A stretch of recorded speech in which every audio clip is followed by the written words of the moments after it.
আসসালামু আলাইকুম, সবাইকে স্বাগতম। প্রিয় শিক্ষার্থী বন্ধুরা, আজকে আমি যে আইসিটি বিষয়ের ডিজিটাল ডিভাইস অংশের এই যে পাবনা ক্যাডেট কলেজ এবং রংপুর ক্যাডেট কলেজে সেম প্রশ্ন এসেছিল টেস্ট পরীক্ষায়। দুইটা প্রশ্নের সময় আমি আলোচনা করার চেষ্টা করব। এই যে আমি প্রশ্নটি উপস্থাপন করলাম, পাবনা ক্যাডেট কলেজ এবং রংপুর ক্যাডেট কলেজের একই রকম প্রশ্ন এসেছিল, কাছাকাছি। তো এখন এখানে গ আর ঘ নং প্রশ্নের উত্তর দিব। ক খ হয়তো তোমরা পারবে। গ নঙে বলেছে এক্স সমান 0 ওয়াই সমান 1 ধরে এফ এর সত্যক সারণী অঙ্কন করো। এফ এর যে আউটপুট হবে ওটা দিয়ে সত্যক সারণী অঙ্কন করব। এখন এই যে এখানে প্রথমে যে এই বিশেষ করে ব্লক চিত্রটা রয়েছে, এটা কিন্তু হাফ অ্যাডার। এইচ এ মানে কি, এটা একটা হাফ অ্যাডার এবং হাফ অ্যাডারের এক্স ওয়াই দুইটা ইনপুট, তাহলে আউটপুট হবে এটা এস আর এটা সি। এস আর সি যোগ করে আবার এফ এর মান হবে, এটা দুইটা আবার যোগ হয়েছে লাস্টে। তো যাই হোক, এটার আমরা সমীকরণটাকে বের করি, ফাংশনটাকে বের করি।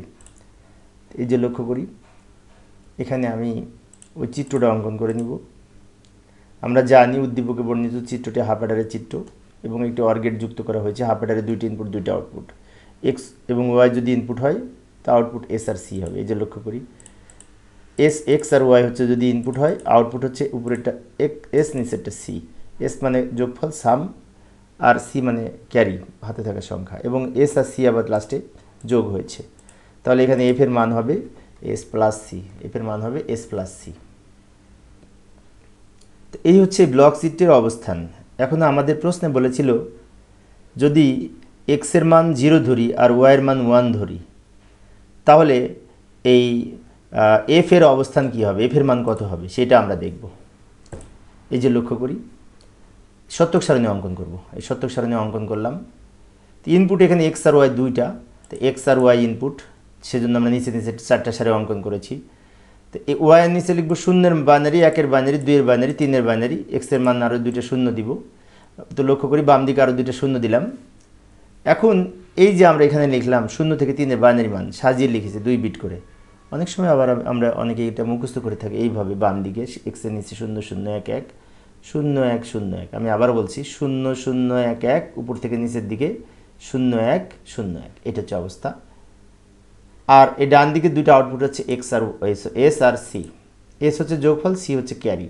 যেমন 0-0 যোগ করে 0, হাতে কিছু থাকে না তাই 0। 0 আর 1 যোগ করে 1, হাতে কিছু থাকে না তাই 0। 1 আর 0 যোগ করে 1, হাতে কিছু থাকে না তাই 0। 1 আর 1 যোগ করে 10 বাইনারিতে, 10-এর 0 হাতে থাকে 1, এটা কিন্তু বাইনারি যোগ। তো 1 আর 1 যোগ করে 10-এর 0 হাতে থাকে 1, সে এক ডান দিকে লিখেছি। এবার এফ এর মান হচ্ছে এই এস আর সির যোগফল। তাহলে 0-0 যোগ করে 0, 1 আর 0 যোগ করে 1, 1-0 যোগ করে 1, 0-1 যোগ করে 1। তা আমাদের এই যে হলুদ কালার দিয়ে রেখেছি, আমাদের বলেছিল এক্স সমান যখন 0 হবে আর ওয়াই সমান যখন 1 হবে, তখন এফ এর মান কত হবে সেটি সত্যক সারণীর মাধ্যমে দেখাতে। তো আমরা এই সত্যক সারণীর মধ্যে টোটালটা দেখানোর পরে এই যে এক্স এর মান 0, ওয়াই এর মান 1, মানে এই লাইনটা, তো এই লাইনটা আমরা লক্ষ্য করলে দেখতে পাই এফ এর মান 1 হবে। 1 এই যে সত্যক সারণীর মধ্যে দেখালাম, ওটা আমরা নিচে লিখে দেবো। উপরোক্ত সত্যক সারণী লক্ষ্য করলে দেখা যায় যে এক্স সমান 1, এক্স সমান 0, ওয়াই সমান 1 হলে এফ এর মান হবে 1। এই হলুদ কালার দিয়ে রেখেছে এই 1। এইভাবে আমরা গ নাম্বারের সমাধান করতে পারি। আবার উদ্দীপকে ফিরে যাব ঘনঙের জন্য। আবার আমরা সেই উদ্দীপকে ফিরে এলাম। উদ্দীপকের ঘ নাম্বারে বলছে শুধুমাত্র ন্যান গেট ব্যবহার করে এক্স এর সরলীকরণ মান নির্ণয় করে তা যৌক্তিকতা বিশ্লেষণ করো, যৌক্তিক কারণ বিশ্লেষণ করো লজিক সার্কিটের মাধ্যমে।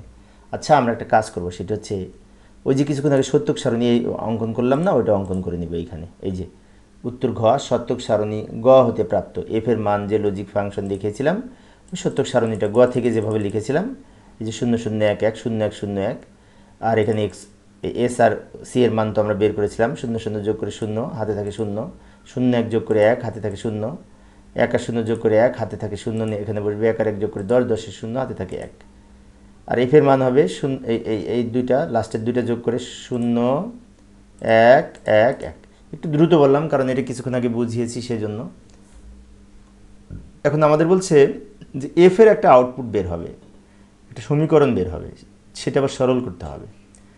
এই লজিক, এই সত্যক সারণী থেকে যদি আমরা লজিক ফাংশন বা সমীকরণ বের করতে চাই, তাহলে এফ এর মান আমরা এই যে নিচে বের করব। এফ সমান, এখানে 3টা 1 আছে, তো প্রথমে 1 সোজা বাম দিকে চলে আসবো। বাম দিকে আসলে এক্স ওয়াইয়ের ভিত্তিতে কিন্তু আমরা আঁকবো, এই এস আর সি এর ভিত্তিতে না, এক্স আর ওয়াইয়ের ভিত্তিতে, কারণ এক্স আর ওয়াই হচ্ছে আসল ইনপুট। এফ সমান, এখানে এক্স এর মান 0 আর ওয়াইয়ের মান 1। 0 মানে এক্স নট, আর ওয়াই হচ্ছে এ, ওয়াই মানে নট হবে না, কারণ 1 থাকলে নট হবে না। তাহলে প্রথমটা হবে এক্স নট ওয়াই প্লাস আর একটা এখানে 1 আছে, এখানে প্রথমে বলেছে 1 মানে এক্স হবে, পরে ওয়াইয়ের নিচে 0 মানে ওয়াই নট হবে, এক্স ওয়াই নট হবে, প্লাস এক্স ওয়াই হবে। কীভাবে এক্স ওয়াই হলো? এই যে এই 1 সোজা বাম দিকে চলে এসে দুইটাই 1, সেজন্য এক্স ওয়াই হবে, নট হবে না। এই আমরা এফ এর মান পেলাম। এবার এই এফ এর মানের উপর ভিত্তি করে আমরা আবার লজিক ফাংশন সরলীকরণ করব। এই যে লক্ষ্য করি, আমরা ন্যান্ড গেট দ্বারা যখন বাস্তবায়ন করব, আগে একটু সরল করে নিব। তো এইখানে এই যা আছে লিখে নিলাম, লিখে নেওয়ার পরে আমাদের ন্যান্ড গেট দ্বারা যদি বাস্তবায়ন করতে হয়, তাহলে এই যে অর আছে না, যোগ আছে না, এই যোগটাকে গুণে পরিণত করতে হবে এবং তা গুণের উপরে আবার নট থাকবে। তো এটা করতে হলে আমরা এখানে ডাবল নট দিতে পারি। ডাবল নট যে কোনো জায়গায় দেওয়া যায় অঙ্ক করার সুবিধার্থে, ডাবল নট দিলে মানের পরিবর্তন হয় না। এবার আমরা কি করব, এই নিচের নটটা ভেঙে আলাদা আলাদা করব। ফলে কী হবে, এই প্লাসটা ইনটু হবে। যেমন এক্স নট ওয়াই লিখলাম, আর এই নটের ভাঙ্গা অংশ উপরে লিখলাম, ফলে কি হবে, এই প্লাসটা ইনটু হবে। আবার এক্স ওয়াই নট লিখব, আর এই নটের আংশিক ভাঙ্গা অংশ আর এই প্লাসটা ইনটু হবে, আবার এক্স ওয়াইয়ের উপরে নট হবে। ভালো করে লক্ষ্য করি, এই যে দুইটা নটের মধ্যে নিচের যে নটটা ছিল সেটা 3 খণ্ড করেছি, ফলে কী হয়েছে, প্লাসগুলা ইনটু হয়েছে। ডি মর্গানের প্রথম উপপাদ্য অনুযায়ী এটা করা যায়। উপরের যে নট সেটা আমরা রেখে দিলাম। এখন এই যে চিত্রটি পেলাম, এইটা দ্বারা ইচ্ছে করলে সব ন্যান্ড গেট ব্যবহার করতে পারবো। এখানে জায়গা নাই, আমি পরের পেজে যাচ্ছি চিত্র অঙ্কন করার জন্য। এই যে আমি এফ এর মানটা এখানে নিয়ে এসে রাখলাম, কিছুক্ষণ আগে যেটি বের করেছি, এটা দেখে আমরা আঁকবো। এখানে এক্স আর ওয়াই দুইটা ইনপুট, এটা হচ্ছে এক্স, এটা হচ্ছে ওয়াই। প্রথমে এক্স নট আর ওয়াই, এখন এই এক্স নটকে কিন্তু ন্যান্ড গেটের মাধ্যমে উপস্থাপন করার জন্য আমরা এই যে এক্স থেকে একটা লাইন টেনে এক্সটাকে এখানে ডাবল করে নিব। তারপরে এইখানে আমরা কি করব, নট যুক্ত করব, গুণ করে নট যুক্ত করব। তার মানে এটি এক্স নট হবে। কেন হবে লক্ষ্য করি, এই যে এই এক্স এটাও এক্স, এই দুইটা লাইনে হচ্ছে এক্স, এক্স আর এক্স গুণ করে এক্স, তার উপরে এই নট, তারপর ওয়াই, এক্স নটের সাথে ওয়াই গুণ হবে। তো এই ওয়াই এইটা দুইটা মিলে গুণ করার জন্য এটা টেনে নিয়ে আসলাম, যে এটা গুণ করব, গুণ করে তার উপরে এই গুণ করে তার উপরে আবার যে নট আছে নট দিব। এই যে লাইনটা বের হলো, এটা হচ্ছে এক্স নট ওয়াই, তার উপরে নট, এটা হলো।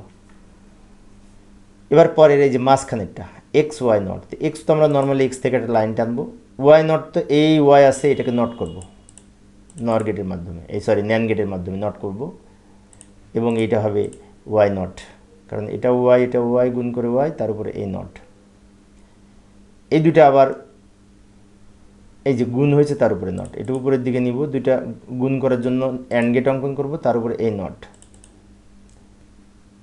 এবং এখানে যে লাইনটা বের হলো এটা হচ্ছে এক্স ওয়াই নট, তার উপরে নট, মাঝখানেটা পেলাম। এবার এই শেষেরটা এক্স ওয়াই গুণ করে তার উপরে নট, এখানে আলাদা নট নাই, এক্স আর ওয়াই গুণ করে তার উপরে নট, মানে এক্স থেকে একটা লাইন টানবো আমরা, আবার ওয়াই থেকে একটা লাইন টানবো, টেনে এটা গুণ করব, গুণ করে এখানে হবে এক্স ওয়াই নট।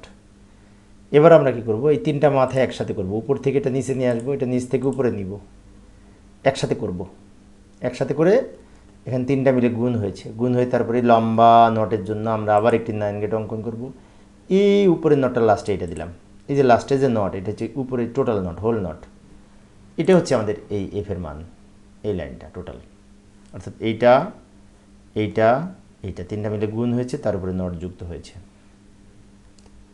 তো প্রিয় শিক্ষার্থী বন্ধুরা, এই ছিল আজকের আলোচ্য বিষয়। তোমার পরবর্তী ক্লাসগুলি পাওয়ার জন্য চ্যানেলটি সাবস্ক্রাইব করে রাখার পাশাপাশি তোমরা যদি বেল আইকনটি অন করে রাখো, আমি ক্লাস নেওয়ার সাথে সাথে তোমরা নোটিফিকেশন পেয়ে যাবে। পরিশেষে সবাই ভালো থাকবে এবং সুস্থ থাকবে, এই কামনায় খোদা হাফেজ।